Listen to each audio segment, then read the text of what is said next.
Hi, my name is Zeus and I will guide you through this ArmA 3 mission editor tutorial. I do advise you to watch this video on your web browser with annotations turned on, because this way you can use the chapter selection and head directly to the parts that are of interest for you. This tutorial will cover the basics of the ArmA 3 mission editor, and it's meant for people who are new to the game or new to the ArmA series in general. If you're already familiar with editing missions in Armored Assault from ArmA 2 or ArmA 1, you might want to skip this video because you're probably going to get bored. However, if you want to refresh your knowledge, you're obviously welcome to stay, and maybe I can even tell you something you did not know yet. Personally, I'm very happy to see that the whole editing has not changed so much from the previous games. So this way people who have already experience with editing do not have to start again from scratch and learn everything new. As I already mentioned, this tutorial here is created for people who are new to the ArmA 3 mission editor, so I will really start from scratch and explain everything in detail. This should guarantee a good start into mission editing. In my opinion, the mission editor is the key feature that makes ArmA such a great game or such a great series, because the mission editor in combination with the modding community will guarantee you countless hours of gaming fun. It will guarantee that you're never gonna get bored, and it really lets you experience the full potential of this sandbox military simulation. Should you have any questions, feel free to leave a comment below, but please do watch the video first, because I will not respond to comments if the solution to the problem has already been given in the video. Also, keep in mind that this tutorial has been recorded with the ArmA 3 alpha version, and by the time you're watching it now, some stuff might have been changed. Alright, let's get to the good stuff. Let's start up the mission editor in ArmA 3.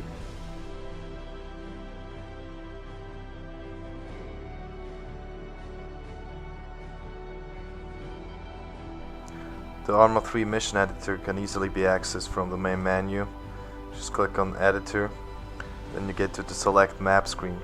Right now you see there's only the Stratus map that comes with the alpha version. In the full game there will be more maps available, and also the modding community will create add-on maps that you can download and install for free. To open it, you double click on the name or you mark it and click on Continue. The editor will load the selected map and display it here on the screen.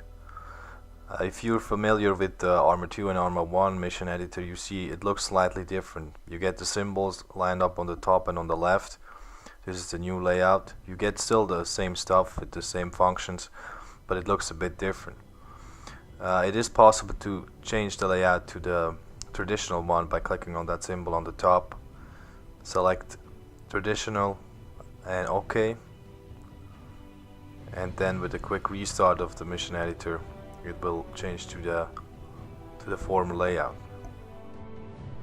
Personally, I prefer this one because I'm used to working with it. But if you don't want this window appear on the top right side and you just want a clean view on the map, you might want to choose the new one. We're gonna be starting with the symbols on the upper left side. The first one is clear.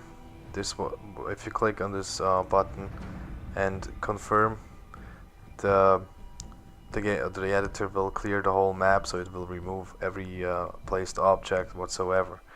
If you have saved the mission before, it will not delete the mission file, so don't worry about that. It will just clear the editor so you can start something new. The next three symbols we're going to be looking at in detail in chapter 1.4, Save and Load. Load, obviously, a button where you can load the previously worked on mission. You can save a mission that you're currently working on, or you can save as if you have changed something on your mission and you don't want to overwrite the old version. You can choose Save As. Merge will allow you to merge two missions together or individual pieces of a mission with another mission. The Textures button will change the map view into some sort of satellite picture that gives you a better impression about the terrain. Clicking on ID will make the identification numbers of all the objects on the map available to you. This is not something you're going to be using in basic mission editing, but it's nice to know that it is available. The next three symbols you see here are for more advanced scriptings. You get the debug console, functions viewer, and the config viewer, but I'm not gonna go into them now because they're for more advanced mission editing. Something else that is new in the whole interface is the grid coordinates. You see here on the bottom left side, you see the grid. So this is actually the map grid where my cursor is pointing at. You see the X, Y, and Z axis. This can be useful if you're creating a mission. You need to have some sort of coordinate or grid location. You can directly watch it or find it here in the editor. On the lower right side you see F2 group selection. That will display the editing mode you're currently in. So if I change it here, you see it changing down there as well. This window here can be put away or hidden in the top bar if it disturbs you while working on the mission. If you want to have a clear view on the map, you can hide it there, or you can bring it out again. In the next part I'm going to show you guys some while controls that will make you a lot more efficient while editing your missions. It's pretty basic. The keys that are used are almost the same as you would use them in Windows, for example. You see here the mouse cursor. I can zoom in and zoom out the map with the mouse wheel, and with the right mouse button I can sort of grab the map and move it around like that. If I zoom into a unit or something, an object or whatever I have placed on the map, there's multiple ways to mark it. I can either just single click on it to mark an individual unit. I can mark multiple units by holding the left mouse key. That will open this the window here, and if I release the left mouse key, it will mark all those units. Or I can mark units individually by clicking on them and then holding control and clicking on some more units or objects. The units that are marked are like in a dark blue for the blue for side, or in a dark red for the op for side. You will see a difference if the unit is marked or not. To clear a marked units, you can just single click on the map where nothing is placed, and everything will be unmarked. To delete units, I can just place my cursor over the unit and hit the delete key on your keyboard. I can do that for multiple units. I can just mark them like that and delete them by holding shift and delete. So this way I can delete multiple units or like an entire group. To move something around, I mark it, I hold the left mouse key, and then I can pretty much drag and drop it somewhere else on the map.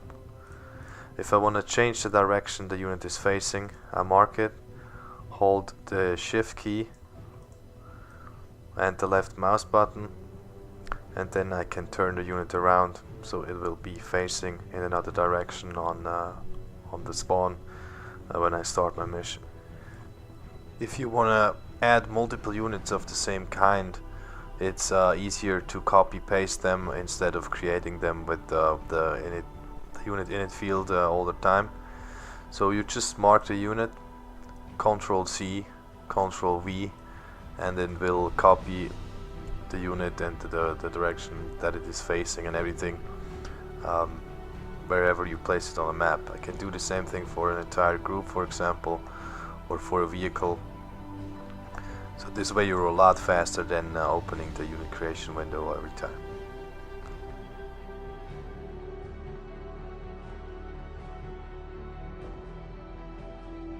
In this chapter of the tutorial I'm going to show you how to set up your mission parameters. It is done on the top right area here of this window. First thing is going to be this one here: mission, intro, outro, win, outro, lose. The mission is the part where you actually play and interact with the environment as a character, and if you choose intro, outro, win or outro, lose, you can create something here in the editor that will be displayed as a cutscene at the beginning or at the end of the mission.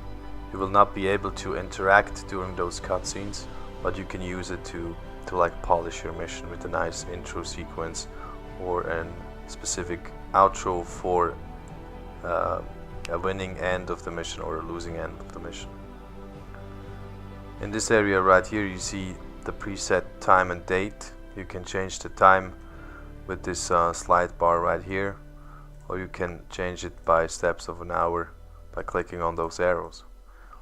You cannot change the date from this window right here. On the lower area you see the weather symbols. You can just use those 5 default weather conditions by clicking on them, or you can go to Advanced Intel to modify the weather more specifically. If you click on Advanced Intel, this window will appear. The first line you can name your mission. In the next line you can write a small description for it, and then here you can change the date and time. If you want to play a nighttime mission, obviously you just change the time to nighttime and it's going to be dark outside. ArmA 3 features fully realistic day and night circles, also weather conditions. So if you play the same mission at day or at night, it's going to be a complete different experience. In this center section you can very specifically choose the weather you want to have. You see here overcast, fog, rain, lightning, waves, wind, wind strength and gusts, and also wind direction. Then here you see start, and here you see forecasted. So basically the weather setting you choose here for start, that's what you're gonna have on the mission start. And depending on what you set here for forecast, the weather is gonna change from what you have selected here to what you have selected here during the mission.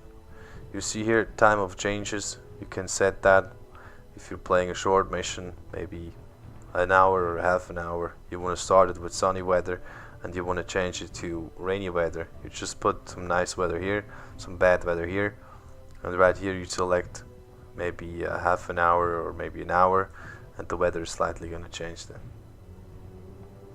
You can hear rain, lightning, waves, wind. You can have either auto, which is like default or I guess randomly created by the game, or you can change to manual and then use those slide bars to adjust it to your preferences.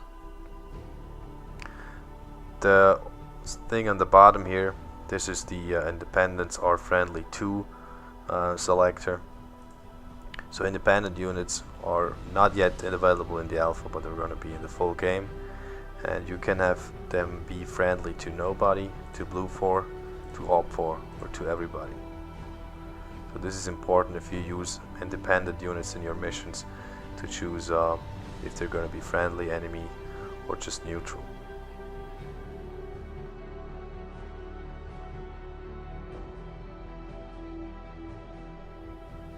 In this next chapter of the tutorial, I'm going to show you guys how to open and save your missions, and most important, I'm going to show you where the missions files are actually saved in your system. For advanced editing, and especially if you want to integrate scripts to your mission, you got to know where the mission folder is saved at, and then you can open it there and modify stuff and add scripts and whatsoever. To open a mission, that is pretty much self-explanatory. You go to load, and then here you see the map. Right now there's only Stratus available, but as soon as you have multiple maps, you're gonna wanna select the map you intend to load a mission from, and then you will see the displayed available missions here that are saved in your mission folder. So I'm just gonna load the editor tutorial now. Just something small I created, nothing fancy. If I work on it and I want to save it during the process, to make sure in case my game crashes it's not gonna be lost, I can just simply click on save. If I've created something new, let's just do that real quick. If I've created something new, I can click on save, give it a new name, and now I get multiple options to choose from where I want to save it.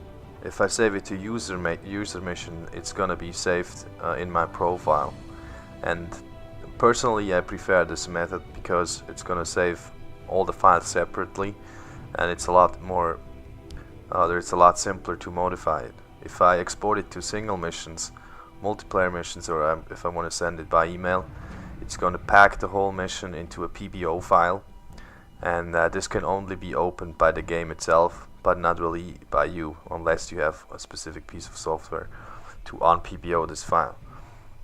So a PBO file cannot easily be opened in the editor and modified. That's why personally I prefer the user missions.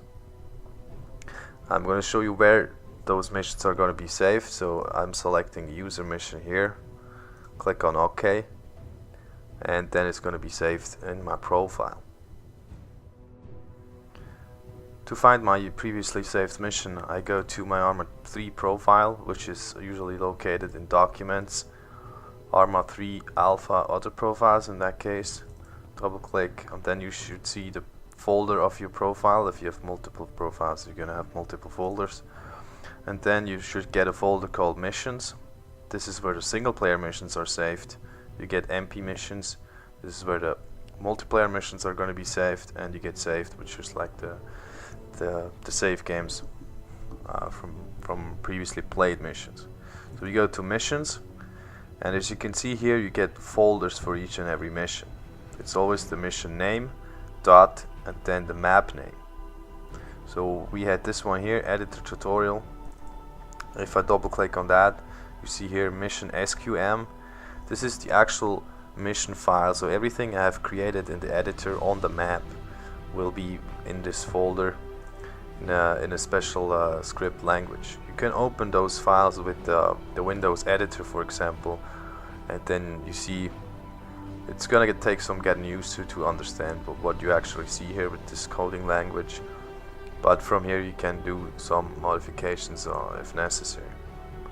Also, this is where you would add additional scripts. If you, for example, do a multiplayer mission, you want to have a respawn script, you gotta find your mission folder, and then you gotta put that script file in here. As I said, if you save it as a user mission, it's gonna be put in your profile, and it's gonna be like open source. So in this folder version that you can open, and you get eyes on those scripts and all those pieces of the mission. If you select save as single player mission, or save as multiplayer mission, or send by email, it will pack the whole mission into a PBO file. If I choose save as and then export to single missions, it will save the mission file as a PBO in my main installation directory. I'll show you where that is located. The main installation directory, if you have the Steam version, is when Steam Games, ArmA 3, and then here you should see a folder called Missions and a folder called MP Missions. If you selected it as a single player mission, or saved it as a single player mission, it's going to be in the Missions folder, multiplayer mission, and the MP Missions folder. If I open this now, you see here test2 stratis.pbo. PBO files are specific files that are used in with the ArmA 3 engine, and I cannot open it or modify it. This is good if you have completely finished editing your mission and it's really ready to play. You can save it as a PBO, you can send it to friends, you can upload it on ArmAholic or whatever, but it's not really open source, so anyone who downloads the mission cannot immediately open it in the editor and modify some stuff on it. He will need a non-PBO software to do that. To send your mission immediately to someone else after creating it, you go to save as, select send by email, and the game will tab out to the desktop. It will open your email manager and create a new email with the mission folder saved as PBO as an attachment, and this way you can immediately send it to a friend. The last button up here is merge. This is really helpful if you want to bring elements of separate missions together. Personally, I use a lot of mission templates. So for example, I create a base somewhere on a map, and if I want to use that in another mission, I can just save this template or merge this template with the actual mission. For example, I have been working here on this mission. I go to merge, I select the map and the mission I want to merge with the one I'm currently working on. I click on OK, and as you can see, this area right here is what I had on the other mission, is now also integrated in this mission. I can save it again and everything is put together.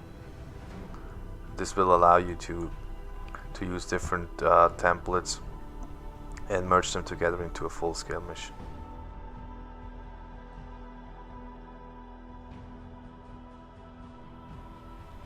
After explaining you the basic layout and handling of the ArmA 3 mission editor, we're going to start creating stuff on the map now.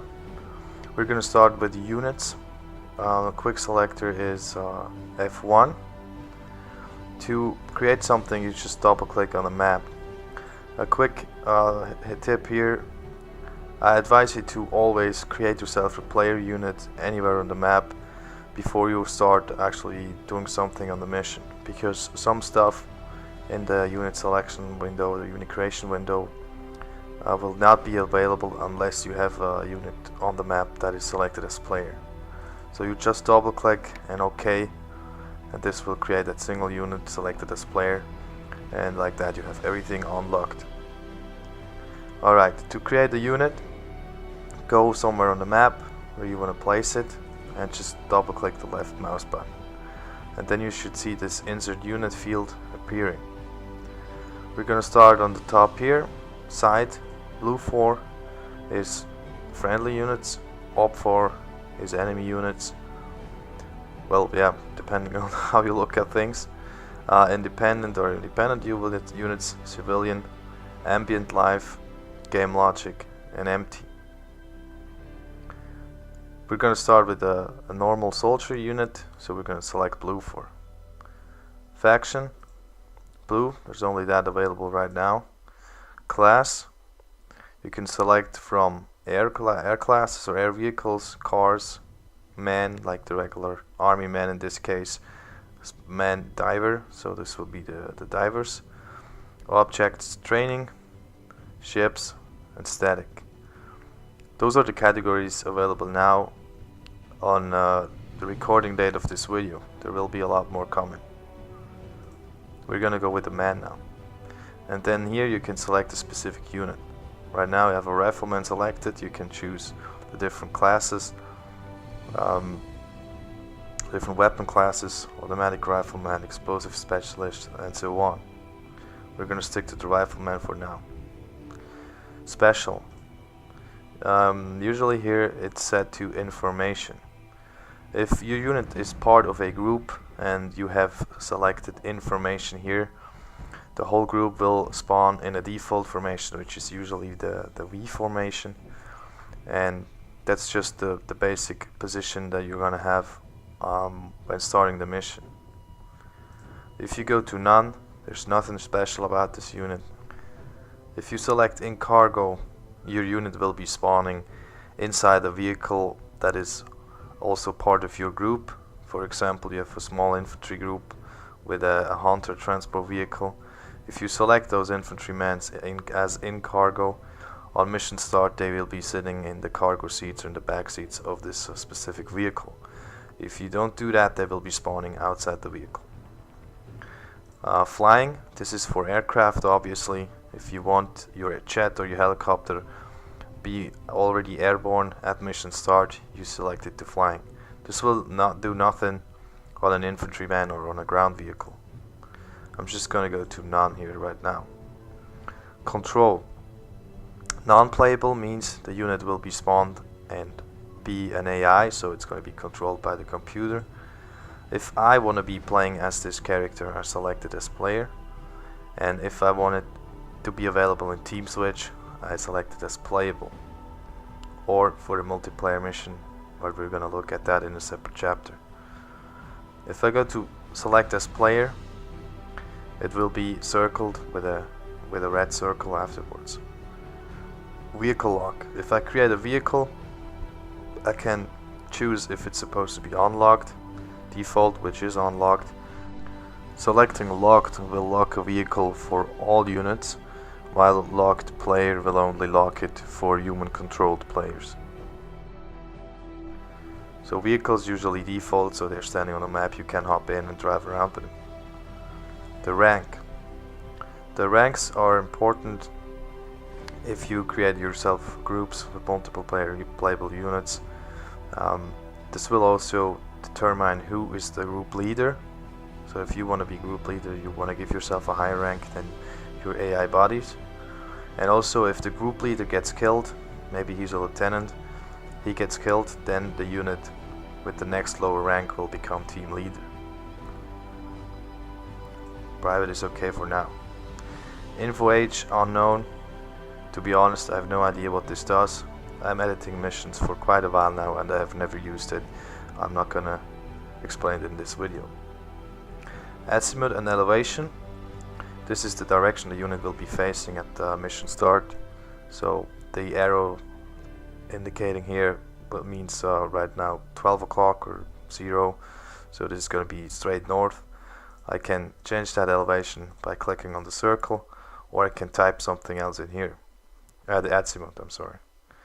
Elevation. If it's set to 0, your unit will be spawning on ground level.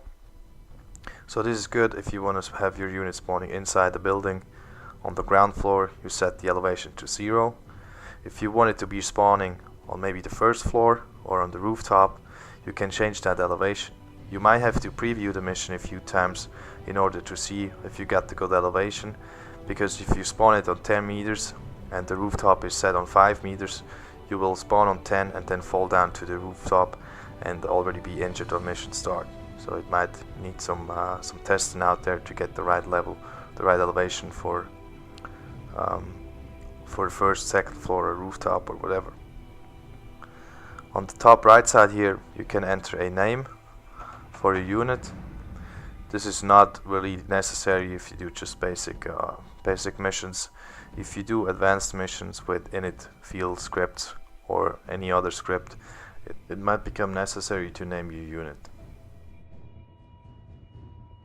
This leads us to the initialization field. Also here for the very basic mission editing, you don't need that, but as soon as you want to bring in some advanced stuff like scripted gear or something, you're gonna need to type some code lines in this initialization field right here. But this will probably be covered by me in a additional tutorial. Description field, this right here is not really important in a single player mission. It will become relevant in a multiplayer mission, and I'm gonna explain that in chapter 3.1. On the lower right side here you get those bars. The first one is the skill level, so you can set the skill of every single unit. This will make it more efficient in combat or less accurate, for example. Health and armor. Health obviously for infantrymen, armor for vehicles. Also here you can preset the health. If you put that to the minimum at mission start, the unit will die. If it's a human, or if it's a vehicle, it will explode immediately. Fuel, obviously the fuel level of your vehicle. Ammunition level of your vehicle or infantryman. Probability of presence, I usually leave that to the maximum. Also here, maybe for more advanced scripting or mission editing, you can select something here. I'm not even sure what it does exactly. Condition of presence true, also here for advanced scripting, you can set it to false or do something else with it. Placement radius, if you set it to 0, it's going to be placed exactly where it is on the map. If you want it to be placed in a random radius, you can set it maybe to 100 meters. the unit will be spawning within 100 meters of the area it is placed on the map. Down here, show info. I'm not even sure what that does. This is something new in ArmA 3. All I see is the symbol right here. But other than that, I can't really tell you what it's supposed to be doing. So I guess you don't really need it. Now this is already the unit insert window. Pretty straightforward. We're just gonna have a quick look right here at player or playable units. Right now I'm selected as player. You see my unit is circled with this red marker. If I create another unit that is non-playable, it is just the blue unit right here. This indicates me that it's an AI. And if I create a unit selected as playable, it will be indicated by this pink circle. In a single player mission, this is useful for team switch. This means if I have multiple units, one selected as player and a few more selected as playable, I can switch between them during the mission. Also, if in case I should die as a player, I get the option to continue the mission as one of those playable units. So this is kind of cool because you don't kind of lose the mission the first time you die. You get the option to switch to any other unit that is still alive. Also, playable units are used in multiplayer mission editing, but I'm going to cover that in the specific chapter of this tutorial. The last thing I'm going to show you is how to spawn empty units or objects. If you want to create yourself a base for your mission with some vehicles and some fortifications and whatnot, you're going to need this side category right here, which is called empty. As I said before, you're gonna have to create yourself a unit that is selected as players anywhere on the map, otherwise those categories here will not be available to you. If I go to empty, I can also select the classes. If I want to spawn an empty helicopter somewhere on the map that is available to me in game, I go to air. Here also something I got asked a lot about the ArmA 2 editor back then when I made this tutorial, or those tutorials for this editor, is how can I spawn an ammo box. Class is ammo, on the side empty, and then you get the different ammo boxes. Blue means it's like the blue 4 ammo boxes, red means all 4 ammo boxes. Basic ammo, basic weapon, grenades, ordnance, for example, so you can pick the one you want, and by clicking OK, you're gonna have an ammo box with the with this content on the map, and you can select your gear from there. If you want yourself some cars, air vehicles, whatever, you just select the respective category. If you want to build yourself some sort of base, you want to use those objects right here, so you can get some cargo objects, containers, fortifications, furniture, garbage, and all that. You can spawn empty ships. You can spawn just like sound files, so if you move in a certain location you're going to have a certain sound around. That's just for fun basically. Empty static defense weapons or structures. So the empty objects, that's what you need if you want to create yourself a nice base for your mission.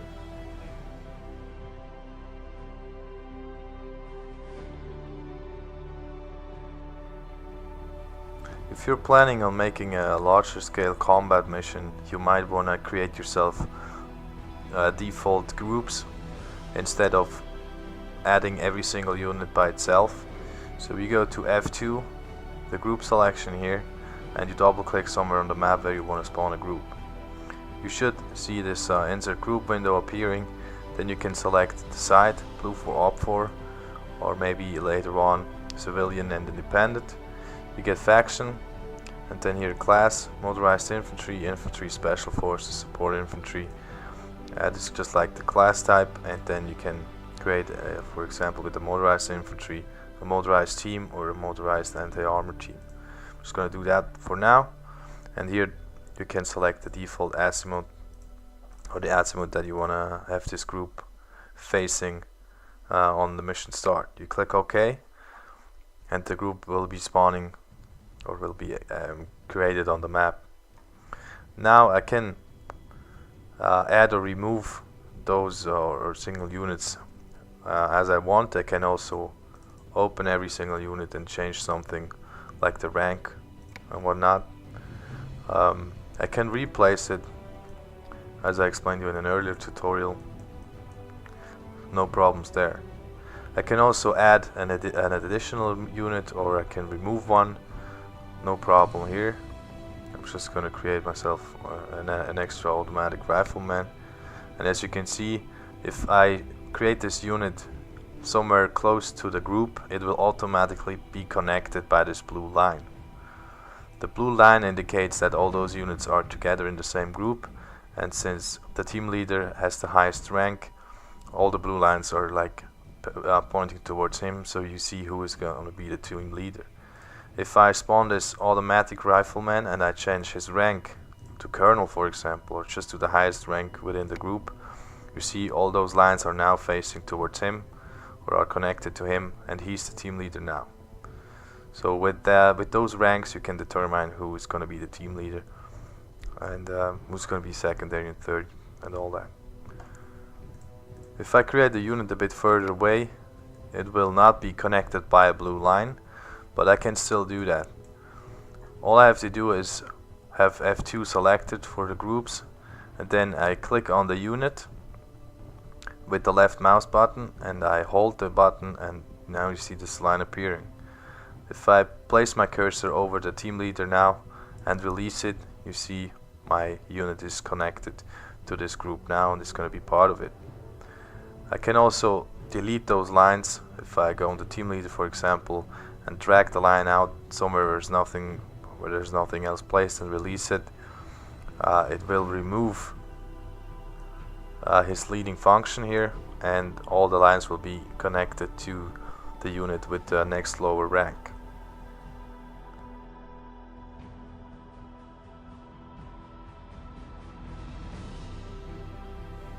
In this chapter of the tutorial I'm gonna show you guys the triggers. They're right here selected with F3. Triggers are also a bit more advanced in mission editing. You can use them to enable very simple stuff, just like a sound effect, or you can use them to trigger like complex functions or actions in the game or in the mission. I'm not gonna go into in detail because this would take hours to explain every single detail. I advise you to go online and look on forums for additional information about a trigger for a specific function or something. If you open the trigger window, this appears. You get the shape of the trigger. Here you can select between an ellipse shape or a rectangle shape. Axis A, axis B, it's the trigger size. So the default is 50-50, angle 0. You can make the trigger area bigger or smaller or wider, depending on how you want to use it. Here you can select the timer. You can either have the countdown or a timeout. This might be useful for some advanced stuff, but I'm not going to go into it now. The trigger name is going to be important if you use the trigger to activate a specific function in combination with the script.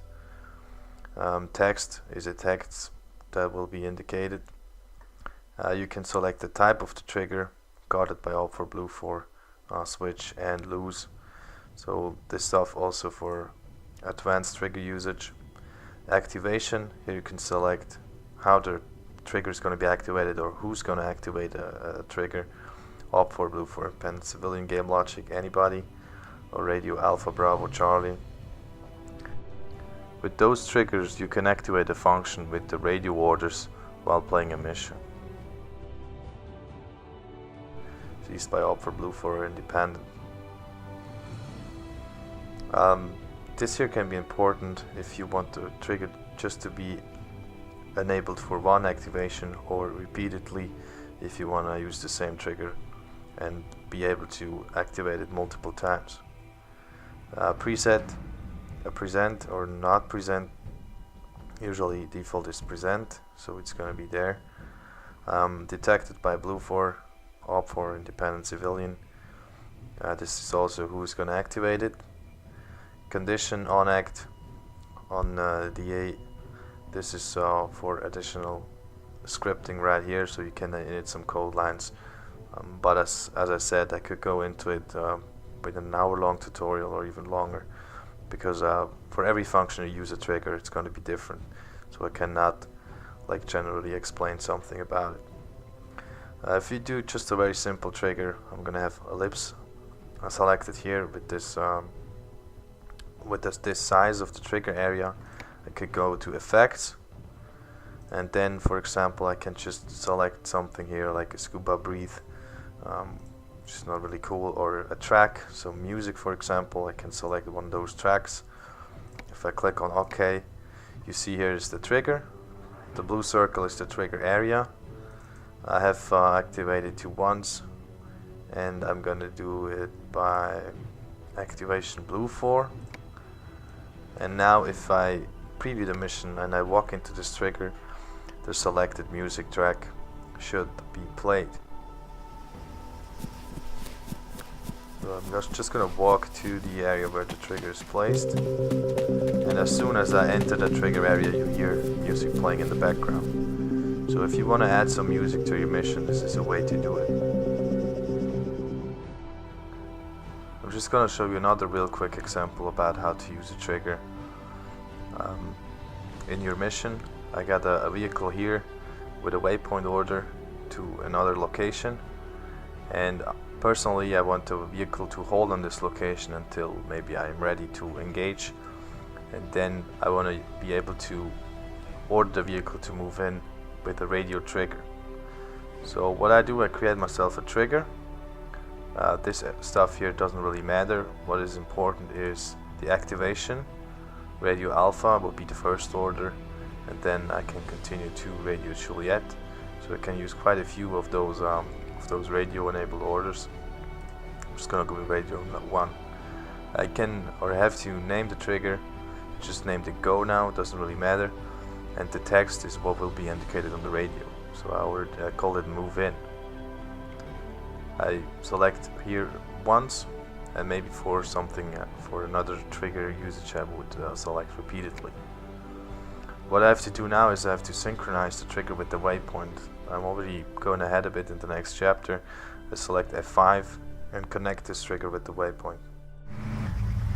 As you can see, this car is moving to its first waypoint now, and then it is going to hold there until the trigger is activated. If I have the trigger set to like an area where I walk in, the vehicle will continue to the next waypoint as soon as a unit enters this area. But I'm going to use my radio now because I have used a radio trigger. I click on 0, then again 0 for radio, and as you can see now the radio order alpha that I've selected is move in. This is the text I wrote in the trigger description before.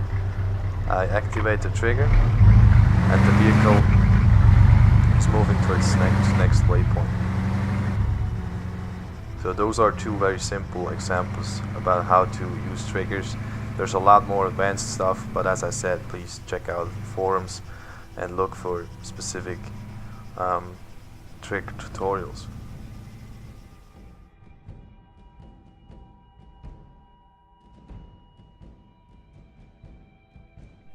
Waypoints are probably the most important feature of the editor.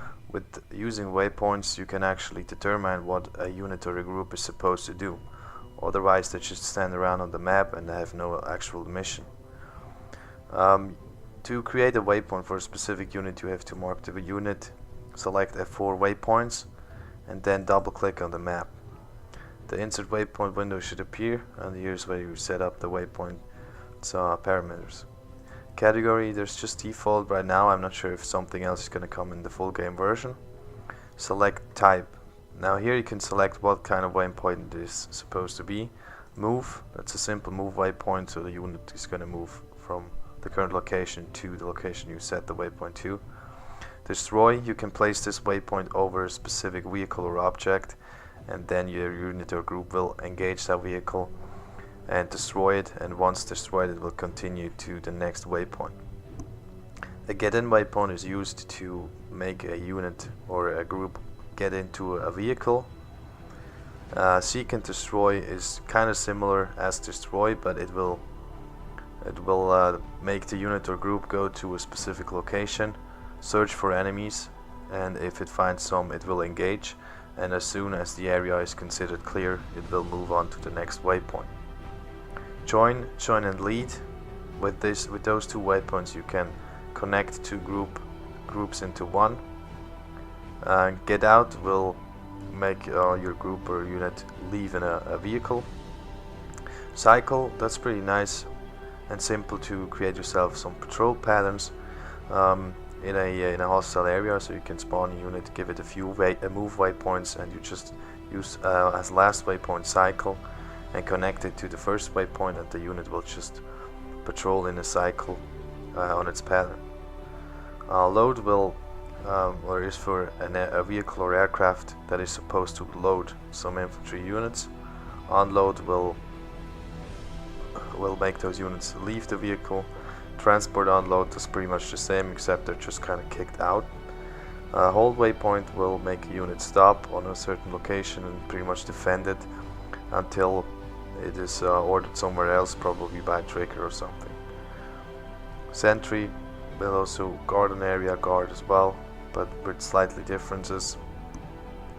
I advise you to look for that online for information about the differences. Talk or scripted will require some additional scripting. Support, one unit can go support another unit, and get in nearest will make the unit enter the closest empty vehicle, and dismissed will relieve the units from their mission. Some of those waypoints require synchronization, but I'm going to show you that in the next chapter. In this area here you can select the placement radius. So if it's set to 100 meters, for example, the waypoint will be spawning somewhere within those 100 meters. Competition radius as well, depending how close the unit has to go to the waypoint to complete it. You can choose here from maybe 0 or 1 meters to maybe 2,000 meters, whatever the hell you want. Height is kind of important if you have the waypoint for an air vehicle that is flying around. In this area, timeout, similar as with the triggers. Personally, I don't really use that, so I guess it's for advanced scripting. Can't tell you too much about it now. The name of the waypoint is not really important.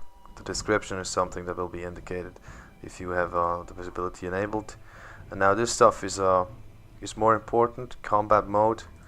So you can select between no change, so default never fire, hold fire, but engage at will, open fire, engage at will.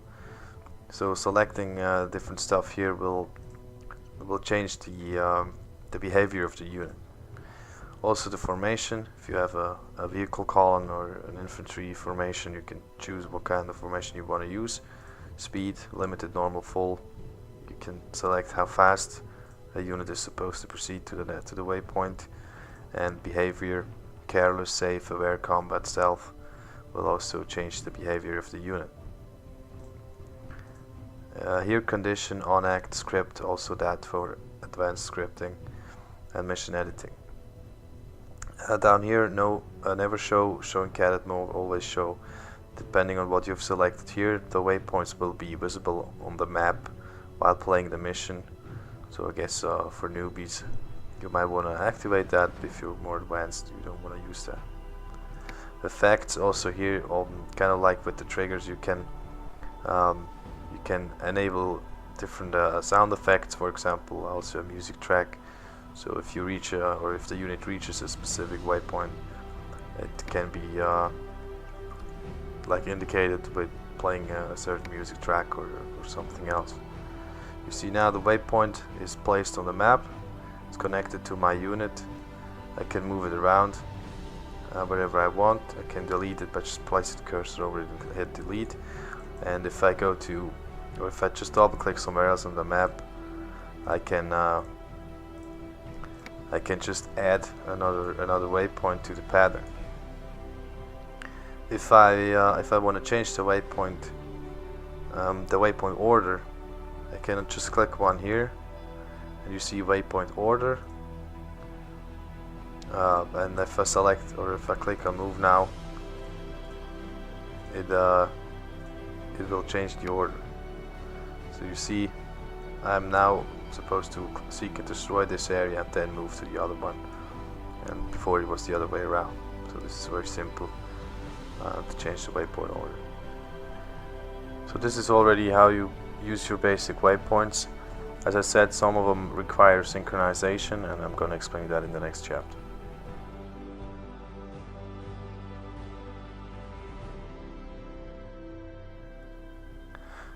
In this chapter I'm going to show you guys how synchronization works. You select it with F5. It is impossible to show all the examples in what cases you're going to need synchronization, so I just picked out a few examples to give you an idea about what it is and when it's needed. Usually synchronization is used to bring two elements or two groups together for a specific action. For example, if I want to connect some waypoints of two different groups, I'm going to need synchronization. Sometimes I need it to attach or to synchronize a trigger with a waypoint of one unit, or also if I'm working with modules, maybe I have to synchronize the module to a specific player on the map. So three short examples here. First thing with waypoints. You see a helicopter right here, you see a small group here. The idea is that the helicopter moves to the airfield and loads those infantrymen and then brings them to the AO and drops them off there. So I got the helicopter with a load waypoint, I got the group with a get in waypoint, but it does not work if I don't synchronize those two waypoints together. So the engine has to know that I want the group to get in the helicopter. And if I synchronize them, one group will wait until the other has completed their tasks or their waypoint, and then it's going to work. So I just tap on F5, I move the cursor over one waypoint, I hold the left mouse button, kind of grab that line, I move it over the other waypoint and I release it. And you see now those two waypoints are connected by a dark blue line. So this way it's going to work. The helicopter is going to move to its waypoint, and it's going to hold there and wait until the group arrives and is ready to get in, or the other way around, if the group moves to the waypoint and holds and waits until the helicopter is on station. After that, the helicopter will fly over here and will drop them off. The helicopter is going to fly here, transport unload, he's going to kick out the infantryman, and they're going to continue to their next waypoint, which is move here, seek and destroy in this city area. Another example of how you can synchronize stuff together is here. You see I've created this trigger. The idea is that once this infantry team that was brought here with the helicopter moves into the town and activates this trigger here, we got an enemy vehicle that will approach the town. I gave this Ifrit here a waypoint to move up here, and if I synchronize this trigger with the waypoint, the vehicle will wait and hold here until the trigger area is activated by the oncoming blue of our forces. And as soon as they enter here the trigger area and actually activate it, the vehicle will continue and support those infantrymen that are defending the town. A third example that I have here is the join and lead waypoints. I get two separate infantry groups right here. The first one here is set to join, or has a waypoint that is set to join. The other group has a waypoint that is set to join and lead.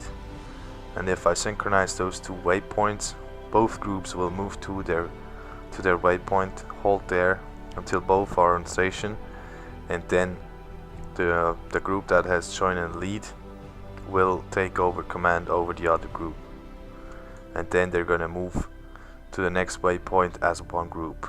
So this way I can bring multiple elements together somewhere during the mission. So this is how your basic synchronization works. Also here I cannot give you examples for every occasion that you're gonna need synchronization, but it's a start to get you an idea about how they're used.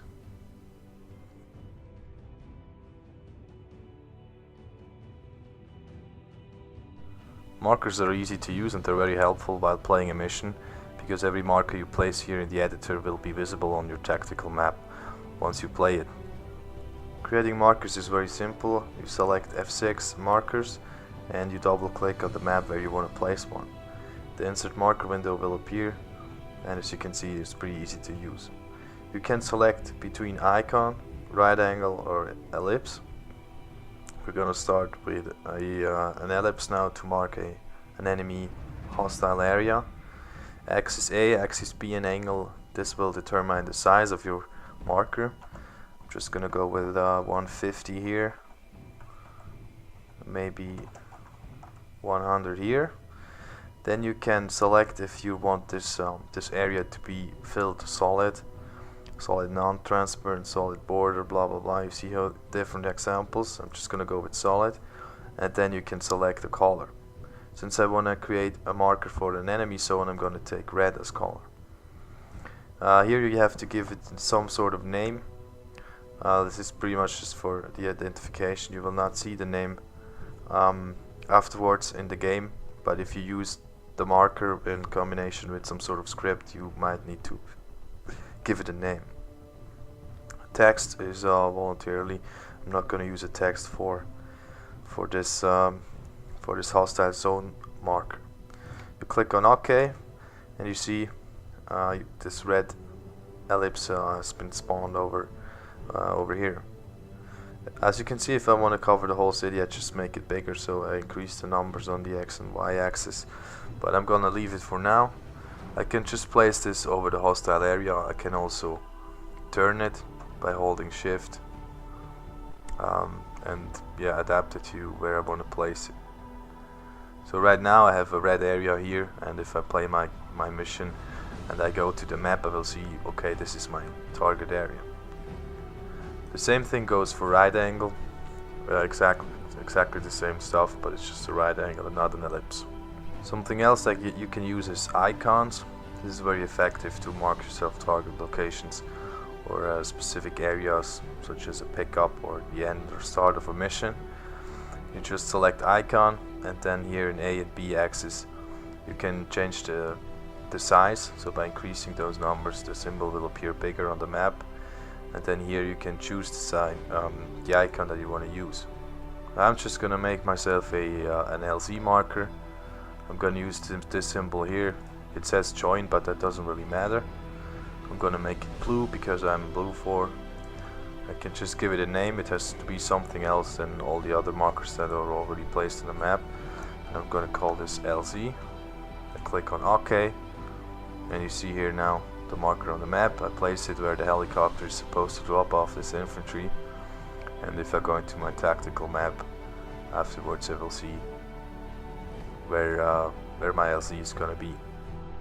This is pretty much everything there is to tell about markers. As you can see, they're very easy to use, and they're good for a tactical advantage while playing the mission.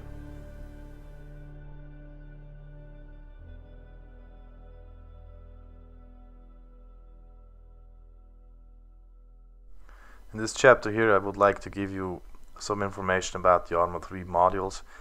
Unfortunately, I don't have access to a lot of information yet, and the selection also here is extremely huge, so it's not possible to cover all of them here in this video. I will create separate module tutorials as soon as I get information about them, and they will be online on my channel. For those of you who don't know what a module actually is or what it does, here a quick explanation. Modules are created to give you pretty much easy access to some more complex functions.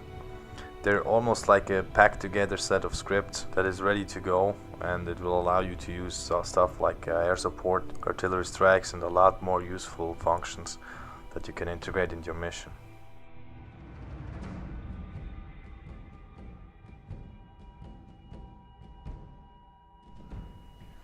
In this chapter I will show you guys some stuff that is important if you want to create yourself some multiplayer missions. The basic mission editing is the same, the editor works the same, but there's a few details you have to consider. To create multiplayer missions, you go to Play, Multiplayer, then down here to New. You create yourself a server. I guess while you want to create your mission, you can still set it to LAN, so it's not going to be public. You hit on OK, and here I can select the map I want to create my mission on, and double over here I get the new editor. I double click on that and the editor will load. I can create my mission here, or I can also do it in the single player editor and export the mission afterwards to multiplayer missions. The most important thing that you'll have to do is create player slots. You do that by selecting units as playable. For example, I have a 4-man infantry team here, and all those units are selected as playable, and this will make them appear as player slots in the multiplayer lobby. If I want to create a co-op mission, I only use units from one side and select them as playable characters, and if I want to do a team versus team mission, I can also select hostile units as playable.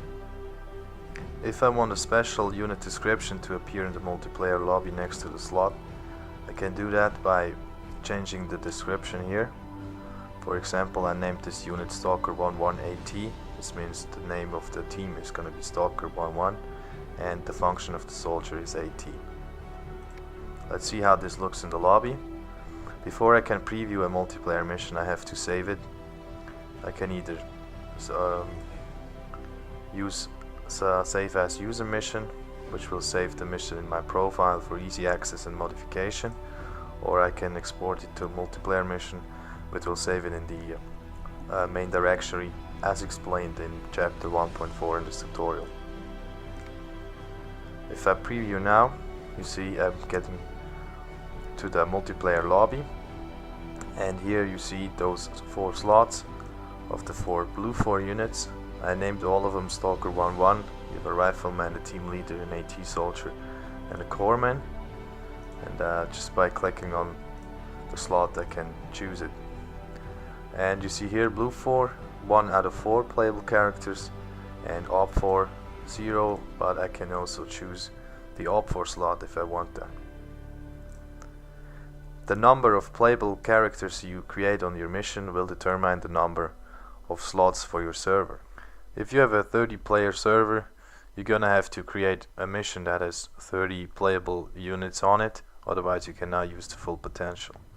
This is already the basic stuff, or the basic differences between single player and multiplayer mission editing.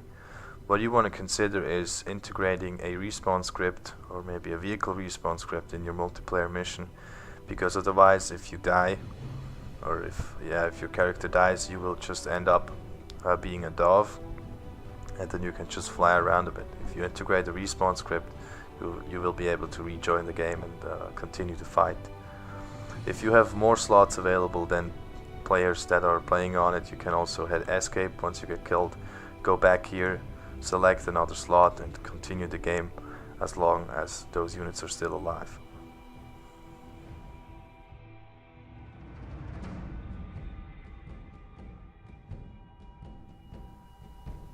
The ArmA 3 community is extremely active when it comes to delivering free additional content to people who play ArmA. I'm just going to show you an example here about how to install a downloaded mission in ArmA 3. I'm here on the Armaholic website. This is one of many community websites out there, and you can find all kinds of additional content here, such as vehicles, maps, scripts, and also missions. Also, the BIS forums has a huge selection of the latest released stuff. If I want to download a mission, I go to Downloads, ArmA 3 files, then Scenarios, and here I can choose from single player, co-op, multiplayer, mission packs or campaigns. I'm gonna download a co-op mission for this example here. I can just look through the missions, and if I see something I like, I can click on it, read the description, maybe see a video or just a screenshot. Important here is also if if you need any additional add-ons. That is not the case yet in the alpha version. And if I want to download the mission, I can use the download link here on the bottom. As you can see, this mission here is a 7-zip file, so I'm gonna need some sort of unzip program to get access to the PBO file that can be played or can be processed by the game. Once the download is complete, I should see the file somewhere in my downloads folder probably, and now I need to unzip it. Personally, I use 7-zip, which is a free software that is available on the web, but there's also other programs, so check them out and download the one you want. Once unzipped, I get access to the folder created by the uploader of the mission, and you see here I got two different missions now. One is set at daytime, one is set at nighttime. They're both PBO files, which means I cannot load them in the editor and modify them, but there's still an option for that if I download a non-PBO software that is also free, and then I can open up the mission and I can launch it in the editor and modify it. To install the mission, it works the same as I explained in chapter 1.4. Un-PBO'd files are going into your profile directory, which is located in Documents, ArmA 3 Alpha or ArmA 3, depending on what kind of version you have, Other Profiles, and then your profile name, Multiplayer Missions or Single Player Missions. PBO files, as the ones I just downloaded, go into your Steam directory probably, or your ArmA 3 main directory. ArmA 3 missions for single player missions, MP missions for multiplayer missions. And if I open this up here, you see I got those this co-op mission that I downloaded, Seal Beach, day version, night version, and the PBO files. To open those missions, I go to Play, Multiplayer, I go to New. If I want to host a game, I set Internet. OK. I select the map where the mission is set on, and then the missions should appear in the mission list. You see here this SP Beach Assault, day, night, and now I can play them. If I click on them and go to edit, it will not work, because as I said, those are PBO files, they're already packed, I cannot open them in the editor. If I click, that's also indicated by their name being white. Everything that is blue means it's not PBO'd, so I can open it in the editor. Those here are missions I created myself, and if I go to edit, it will load the mission in the editor. I can continue working on it, I can save it again and preview.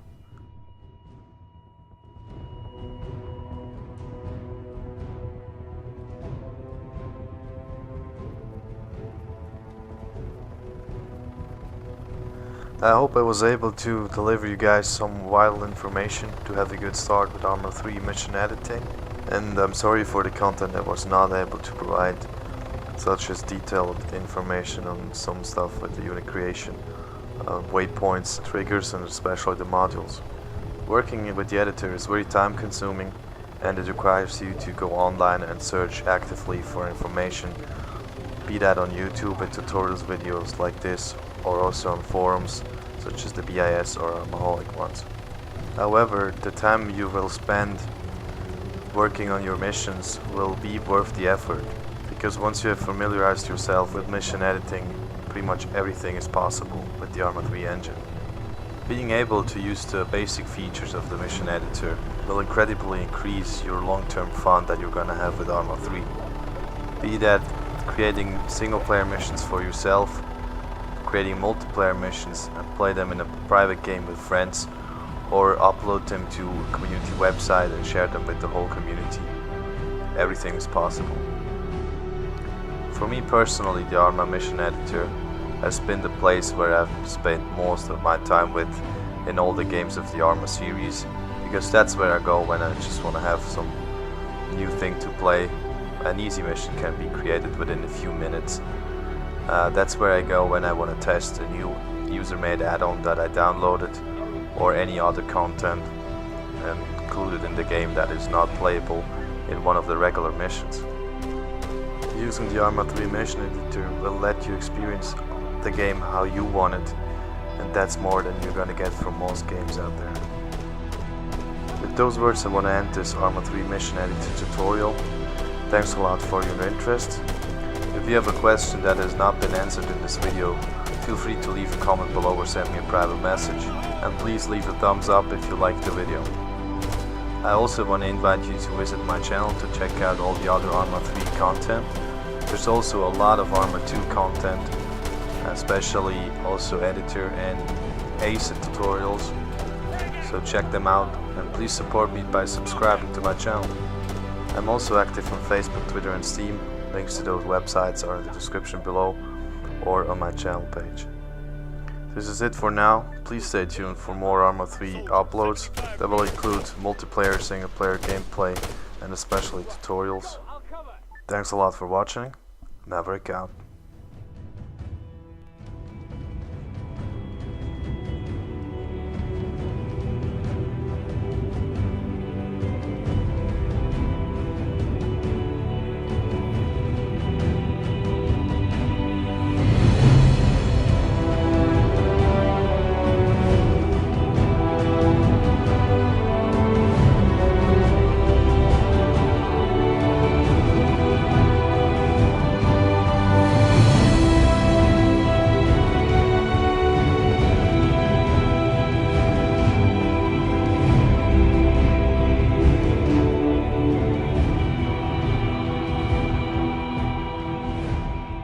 You're obviously welcome to stay, and maybe I can even tell you something you did not know yet. Personally, I'm very happy to see that the whole editing has not changed so much from the previous games. So this way people who have already experience with editing do not have to start again from scratch and learn everything new. As I already mentioned, this tutorial here is created for people who are new to the ArmA 3 mission editor, so I will really start from scratch and explain everything in detail. This should guarantee a good start into mission editing.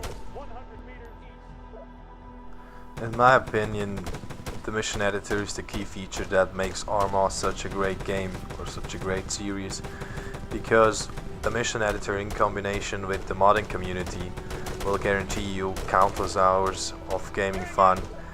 It will guarantee that you're never gonna get bored, and it really lets you experience the full potential of this sandbox military simulation.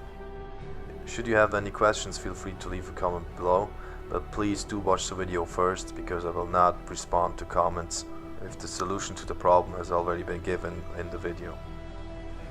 Also, keep in mind that this tutorial has been recorded with the ArmA 3 alpha version, and by the time you're watching it now, some stuff might have been changed. Alright, let's get to the good stuff. Let's start up the mission editor in ArmA 3.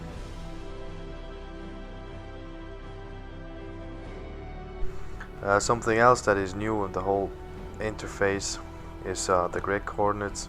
You see here on the bottom left side, you see the grid.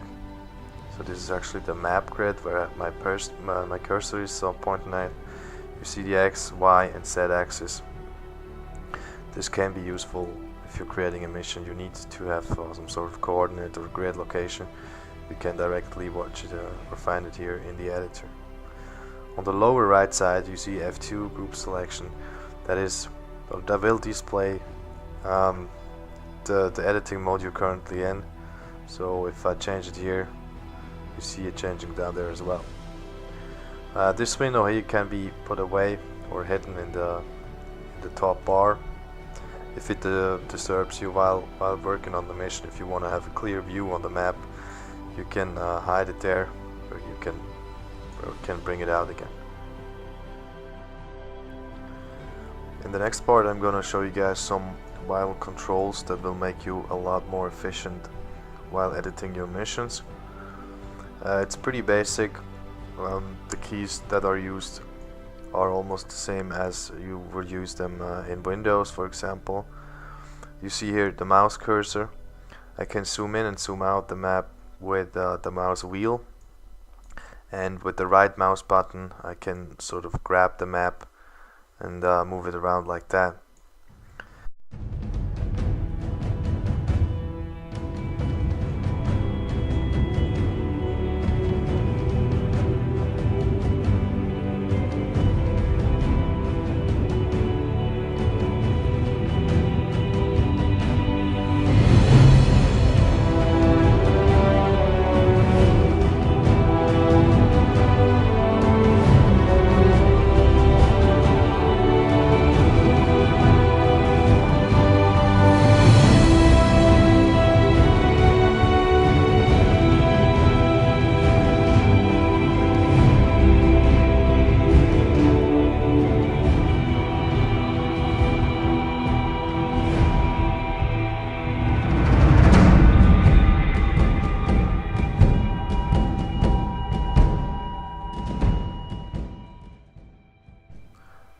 Hi, my name is Zeus and I will guide you through this ArmA 3 mission editor tutorial.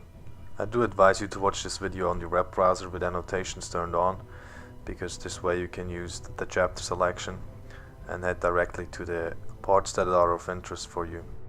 This tutorial will cover the basics of the ArmA 3 mission editor, and it's meant for people who are new to the game or new to the ArmA series in general.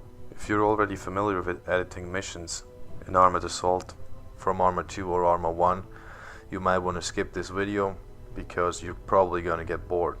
However, if you want to refresh your knowledge, the editor will clear the whole map, so it will remove every placed object whatsoever. If you have saved the mission before, it will not delete the mission file, so don't worry about that. It will just clear the editor so you can start something new. The next three symbols we're going to be looking at in detail in chapter 1.4, save and load. Load, obviously, a button where you can load the previously worked on mission. You can save a mission that you're currently working on, or you can save as if you have changed something on your mission and you don't want to overwrite the old version. You can choose save as. Merge will allow you to merge two missions together or individual pieces of a mission with another mission. The textures button will change the map view into some sort of satellite picture that gives you a better impression about the terrain. Clicking on ID will make the identification numbers of all the objects on the map available to you. This is not something you're going to be using in basic mission editing, but it's nice to know that it is available. The next three symbols you see here are for more advanced scriptings. You get the debug console, functions viewer, and the config viewer, but I'm not going to go into them now because they're for more advanced mission editing.